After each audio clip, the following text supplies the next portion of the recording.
Assalamualaikum warahmatullahi wabarakatuh. Halo everyone, kembali lagi di kelas perencanaan pengajaran. Dan kali ini kita masuk ke satu materi yang menurut saya menjadi inti dari mata kuliah kita, yaitu tentang strategi belajar, bagaimana menyusun strategi belajar. Namun sebelum masuk ke materi ini, saya ingin mereview sedikit dua pertemuan yang sudah kalian lalui kemarin, yaitu tentang model pembelajaran. Kalian sudah menyimak setiap video, harapannya saya pastikan kalian sudah menyimak ya, setiap video dari model pembelajaran. Jadi kalau kalian sudah melihat, ada banyak sekali model pembelajaran, dan itu yang sudah kalian saksikan masih sebagian kecil, sebenarnya ada lebih banyak. Hanya saja model pembelajaran yang sudah kalian simak tersebut adalah yang paling sering digunakan oleh guru dalam kegiatan belajar mengajar di kelas.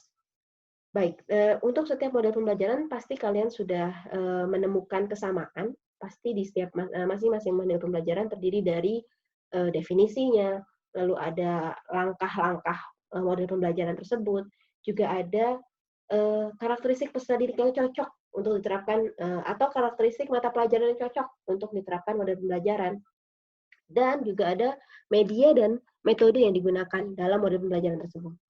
Nah, oleh karena itu, menjadi hal yang harus digarisbawahi adalah bahwa tidak bisa apapun makanannya, minumnya teh botol sos.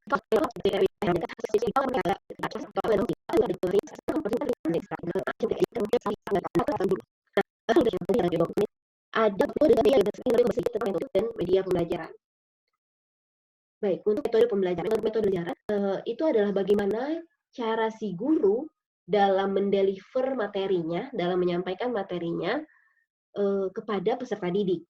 Gitu. Dan ada sekali metode pembelajaran yang bisa digunakan oleh guru dalam kegiatan belajar mengajar di kelas.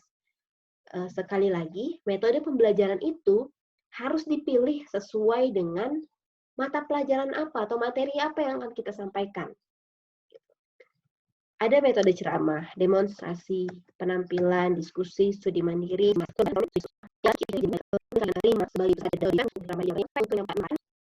materi yang sifatnya teori, gitu. Yang sifatnya definisi, ciri-ciri, menjelaskan prinsip, menjelaskan. Kalau kalian ingat, di indikator atau di kompetensi dasar, di indikator saja deh. Kalimat indikator kan ada, peserta didik akan dapat menjelaskan bla bla bla. Nah, itu implikasinya pada metode yang akan kita gunakan. Kalau kita mau peserta didik kita mampu menjelaskan, maka sifatnya teori dong berarti. Kalau sifatnya teori, maka bisa kita gunakan metode ceramah. Jadi, kalau kalian ingat, saya pernah menyampaikan bahwa dalam merumuskan indikator itu hati-hati, karena dampaknya akan ke belakang. Dampaknya akan bagaimana kalian nanti menyusun tes hasil belajar, juga dampaknya akan pada penyampaian di kelas. Kalau kalian ingin peserta didik kalian mampu menjelaskan, berarti metodenya kalian juga adalah menjelaskan alias ceramah gitu. Sifatnya lisan ya, sifatnya menjelaskan.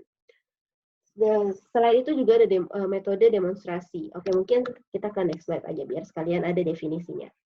Ceramah itu menjelaskan konsep, prinsip, atau prosedur. Demonstrasi melakukan. Nah, kalau kalian ingat, di indikator kalian, pasti ada beberapa dari kalian yang indikatornya peserta didik akan dapat mendemonstrasikan. Berarti apa? Metode yang akan kalian gunakan saat mengajar nanti, demonstrasi gitu. Karena nanti kan ujiannya atau latihannya si mereka tuh, peserta didik kita akan mendemonstrasikan. Lalu juga ada metode penampilan. Ada diskusi, studi mandiri. Ini bisa kalian baca sendiri ya. Jadi yang ingin saya sampaikan di sini bahwa metode itu ada banyak sekali. Gitu. Nah, ini harus kalian kuasai atau harus calon guru kuasai. Kenapa? Karena hati-hati ketika materinya misalnya yang kita ajarkan matematika, tapi metode yang kita pilih adalah penampilan, kan nggak nyambung ya. Atau kalau kalian mau merewind ingatan kalian saat SMA misalnya, mata pelajaran seperti bahasa Indonesia, bahasa Inggris, pasti kan ada simulasi, ada demonstrasi, bagaimana percakapan di kelas, percakapan di pasar, percakapan itu kan bentuknya demonstrasi. Nah, jadi sekali lagi metode itu benar-benar disesuaikan dengan karakteristik mata pelajaran yang akan kita sampaikan dan sesuai dengan tujuan yang ingin kita capai sama si peserta didik. Ini peserta didik kita maunya seperti apa nih? Kalau mampu mendemonstrasikan, berarti sangat mungkin metode yang kita ajarkan, metode yang kita gunakan dalam mengajar juga berarti demonstrasi. Gitu. Ini ada seminar, simposium, tutorial, deduktif, dan seterusnya. Nanti ini slide-nya akan saya bagikan untuk kalian pelajari sendiri. Yang jelas, metode pembelajaran itu tidak hanya ceramah, gitu ya. Rata-rata atau beberapa saya temukan untuk biar aman aja gitu ya, guru ya udah pakai ceramah aja. Gitu. Makanya kalau kalian mungkin merasa pernah ngantuk di kelas atau pernah bosan di kelas, mungkin juga salah satu yang menjadi penyebab adalah mungkin si pendidik saat itu kurang mengkreasikan metodenya gitu. Padahal ceramah bisa dikombinasikan dengan metode ini juga tidak hanya satu saja ya. Maksudnya ketika di kelas kita hanya menggunakan ceramah saja. Oh tidak. Kita bisa kombinasikan ceramah dengan diskusi, ceramah dengan demonstrasi gitu. Kita bisa kombinasikan. Baik, ini tentang metode. Di sini saya kompetensi dalam TIK. TIK di sini maksudnya tujuan instruksional khusus. Ini hanya istilah ya. Maksudnya yang dimaksud TIK itu adalah indikator. Baik, selanjutnya ada media. Ada metode, ada media. Ini adalah dua hal yang tidak mungkin bisa dipisahkan. Karena metode adalah tadi bagaimana guru menyampaikan materinya kepada peserta didik. Nah, media ini adalah alatnya. Media ini adalah mediumnya ya, nggak hanya alat, bahan juga termasuk ke dalamnya gitu. Jadi yang digunakan untuk membantu guru dalam menyampaikan materi ajar. Media adalah suatu hal yang dipakai untuk merangsang pikiran, kemauan, dan perhatian peserta didik untuk mendorong kegiatan pembelajaran. Ingat di sini untuk mendorong kegiatan pembelajaran, maka media menjadi salah satu alat yang digunakan untuk meningkatkan motivasi. Kalau kalian mungkin sebagai peserta didik ya, merasakan kalau misalnya gurunya menampilkan video atau guru membawa alat-alat yang sifatnya mampu mereplikasikan materi, itu kan jadi lebih bisa membayangkan materi yang dimaksud oleh guru, bisa lebih menambah wawasan gitu. Jadi media di sini juga menjadi salah satu peningkat motivasi belajar. Dan di sini ada merangsang pikiran. Kenapa dikatakan merangsang pikiran tadi? Ketika misal guru menjelaskan tentang bagaimana transaksi jual beli di pasar, hanya menjelaskan secara ceramah, gitu. Maka kan peserta didik dengan misalnya ada 40 peserta didik dengan 40 otak, mereka akan membayangkan secara liar masing-masing saja gitu. Sementara itu, jika si guru menampilkan video misalnya tentang bagaimana sih transaksi jual beli di pasar, maka pikiran peserta didik akan terangsang, seperti itu, akan terkonstruk, nggak liar lagi masing-masing.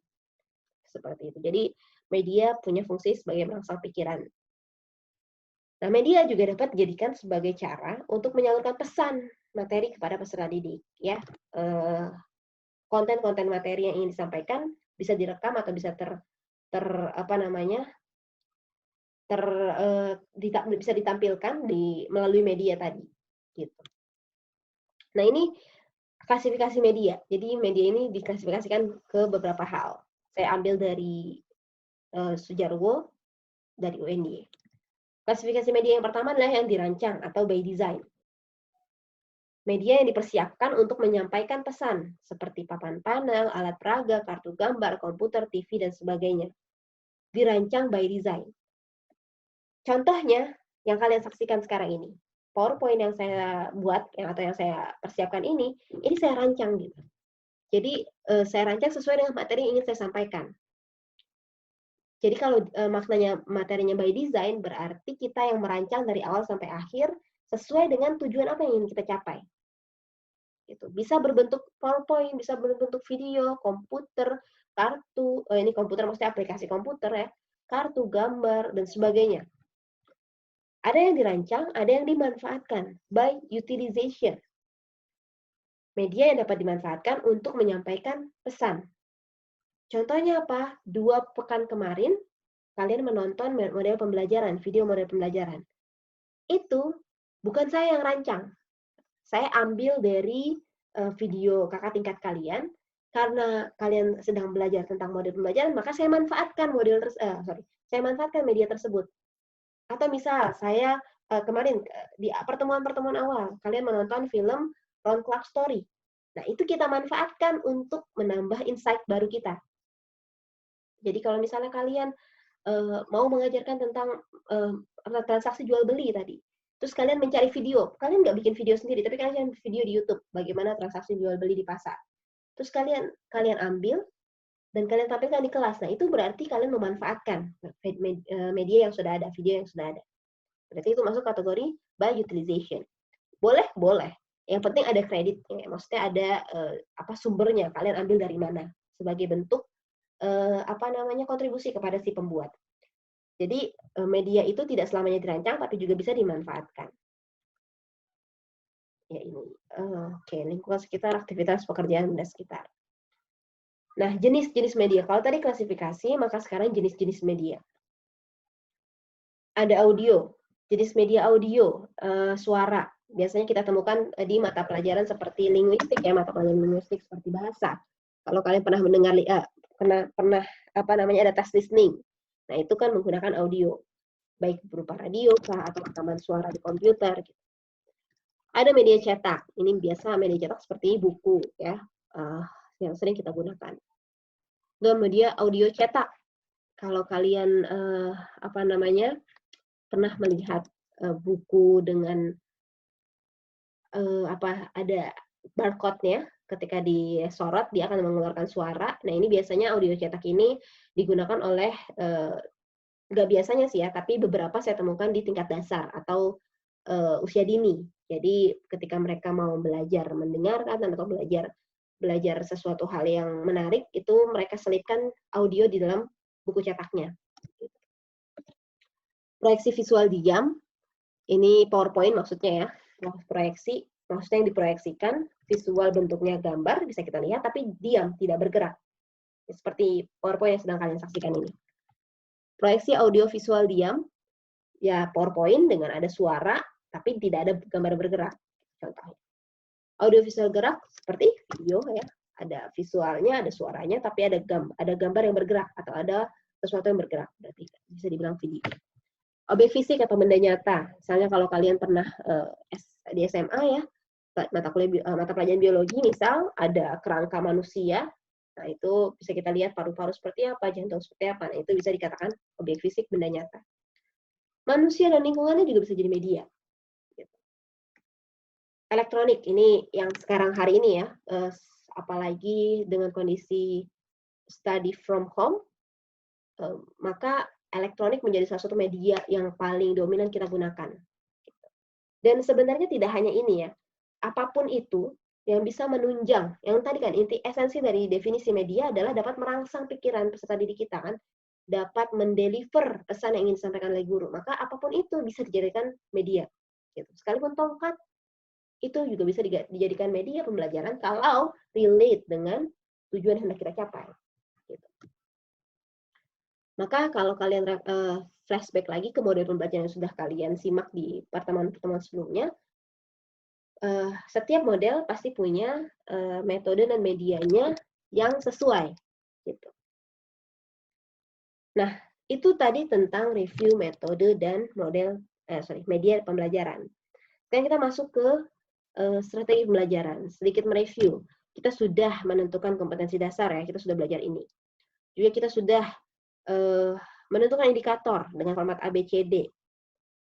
Kemarin 3 pekan, 4 pekan lalu kalian juga sudah mengembangkan tes hasil belajar dengan tabel kisi-kisi. Maka ini kita masuk ke strategi pembelajaran atau rencana pelaksanaan pembelajaran. Maka kenapa saya katakan ini adalah inti dari mata kuliah kita, karena ya perencanaan pengajaran itu berbicara tentang bagaimana merumuskan RPP. Rencana pelaksanaan pembelajaran. Ready guys? Harus ya. Well, kita ada di sini sekarang. Strategi pembelajaran atau rencana pelaksanaan pembelajaran. RPP.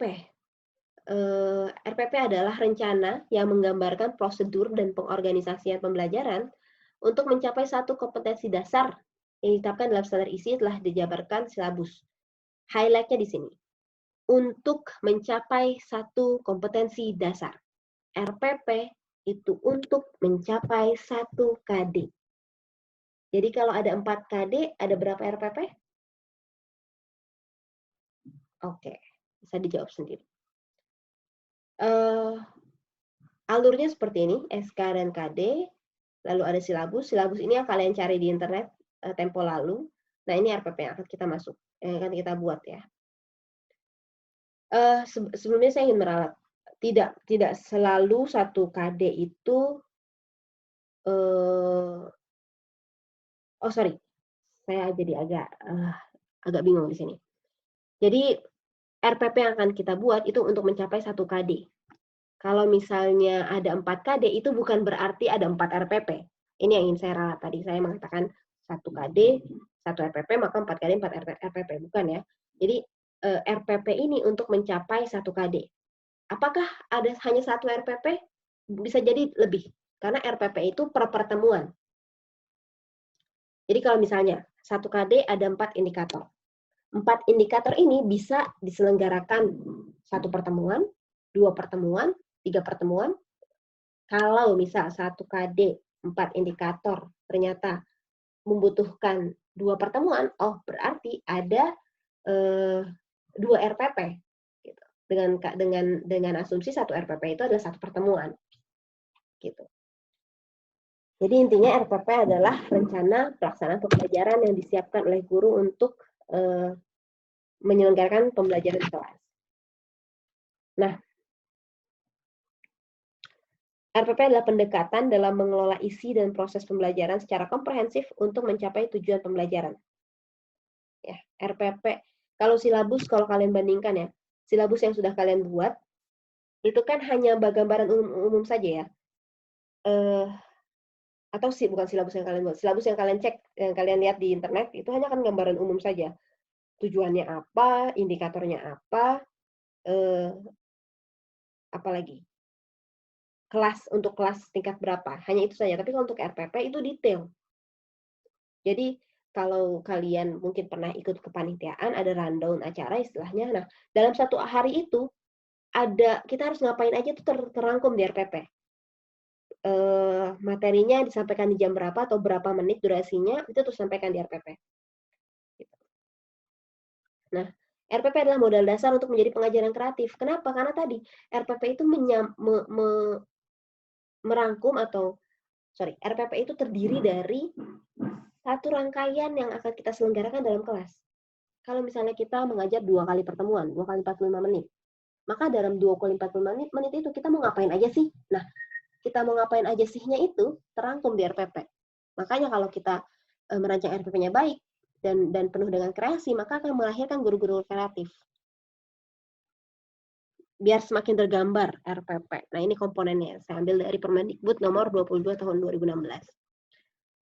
RPP itu terdiri dari 13 poin. Ada nama satuan pendidikan. Ini SMA kah, SMK, atau SMP? Ini satuan pendidikannya. Dituliskan identitasnya. Terus identitas mata pelajaran atau tema atau subtema. Jadi mata pelajaran apa yang akan diajar? Bisnis digital atau pemasaran, ditulis di sini. Kelas atau semester, kelas berapa dia? 10 semester 2, 11 semester 1, dan seterusnya. Materi pokok. Nah, dari mata pelajaran pemasaran tadi, materi apa yang disampaikan? Kalau kalian ingat, kita balik lagi ke indikator. Peserta didik akan dapat menjelaskan bla bla bla bla setelah guru memberikan materi tentang. Nah, kenapa indikator sedetail itu? Karena akan membantu dalam perumusan RPP. Ditulis di sini, materi tentang apa, ditulislah di sini. Jadi sebenarnya RPP ini udah sangat gampang, karena kalian sudah dari awal sudah merumuskannya gitu. Tinggal dipindahin aja. Nah, alokasi waktu itu ini kita latihan saja ya. Misalnya ada 1 KD terdiri dari 4 indikator. Indikator yang pertama dapat menjelaskan, yang kedua dapat menjelaskan, yang ketiga dapat mengaplikasikan, yang keempat dapat mengaplikasikan. Ini adalah kreativitas guru. Apakah 4 indikator ini bisa sekali waktu saja? Misalnya belajar 2 kali 40 menit berarti 90 menit, 1,5 jam. Apakah 1,5 jam ini bisa menyelesaikan 4 indikator ini? Kalau bisa berarti alokasi waktunya 2 kali 45 menit. Tapi, kayaknya sulit karena Anda mengaplikasikan, butuh praktikum.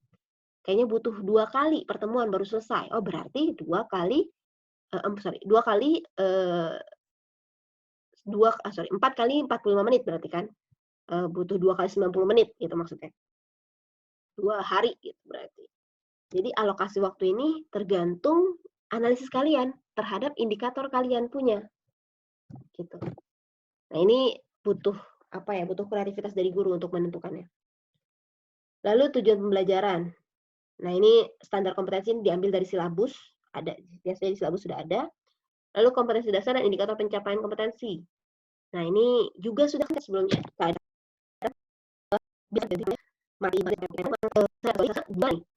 berarti kalau di pasar materi pokoknya adalah jadi materi pelajaran atau diskusi atau simulasi materi yang akan kalian ajar. Gitu. Lalu media pembelajaran apa yang akan kalian gunakan? PowerPoint, video, atau apa? Nah, sumber belajar. Sumber belajar ini akan detail saya sampaikan di pekan selanjutnya, tapi sumber belajar ini adalah materi yang itu kalau di bukunya buku syarah itu artikel koran dan sebagainya, pokoknya itu sumber belajar di sini. Nanti di selanjutnya. Kalau kalian tahun yang lalu kalian sudah membuat kisi-kisi soal, lalu buat soal juga dan kunci jawabannya. Nah, itu penilaian hasil pembelajaran adalah itu. Jadi kalian sudah punya. Nah, itu adalah komponen RPP. Kalau kalian bisa resapi 1 sampai 13, ini sangat menggambarkan kegiatan kalian di kelas. Jadi nggak bisa macam-macam nih. Guru masuk kelas, hari ini kita belajar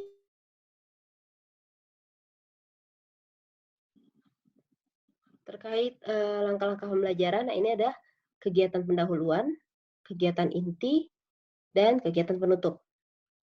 Sebenarnya kalian bisa lihat di internet ya, bentuknya itu seperti apa. Ini hanya salah satu contoh saja.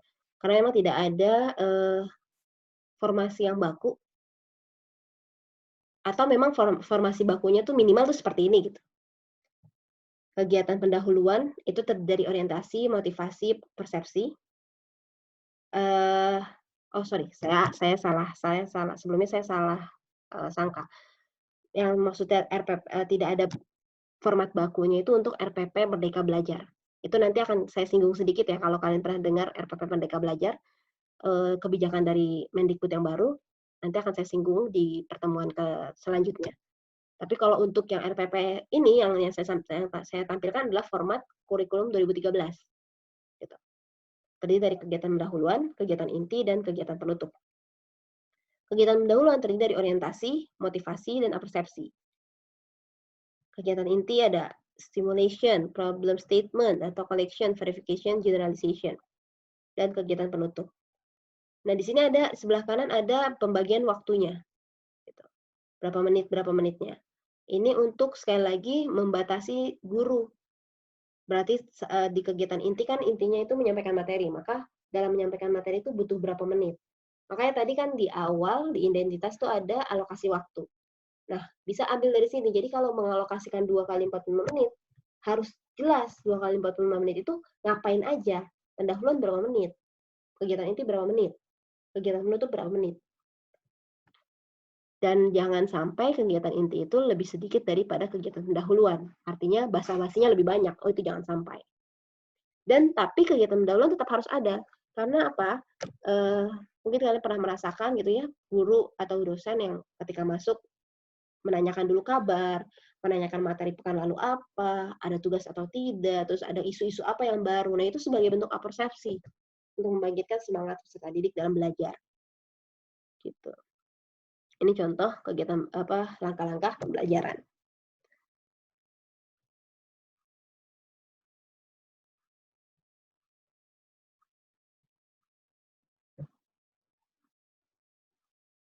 Nah, ini adalah contoh KD dan indikator yang saya ambil dari salah satu dari kalian waktu itu sudah mengumpulkan tugas. Jadi harusnya sudah mulai kebayang ya awal atau arah dari kenapa kalian harus membuat KD dan indikator itu tujuannya adalah bagaimana nantinya membuat rencana pembelajaran atau rencana pelaksanaan pembelajaran. Dari KD, peserta didik dapat menganalisis pengembangan produk. Indikator ya, peserta didik akan dapat menjelaskan pengertian pengembangan produk dengan benar jika diberikan materi pengembangan produk. Nah, ini kan penulisan materi ini berarti berfungsi untuk dituliskan di RPP nanti. Dan menjelaskan, mendefinisikan, mengkategorikan, mengurutkan, menentukan, ini menjadi konten tujuan yang harus dicapai dalam pertemuan yang akan kalian selenggarakan. Gitu. Kalau dari sini saya bisa ambil kesimpulan sedikit. Kalau dilihat dari indikatornya, maka bisa jadi metode yang digunakan itu ceramah, diskusi, ya ceramah dan diskusi. Atau kalau ada simulasi juga di sini ada menentukan inovasi dan pengembangan, gitu. Jadi dari KD dan indikator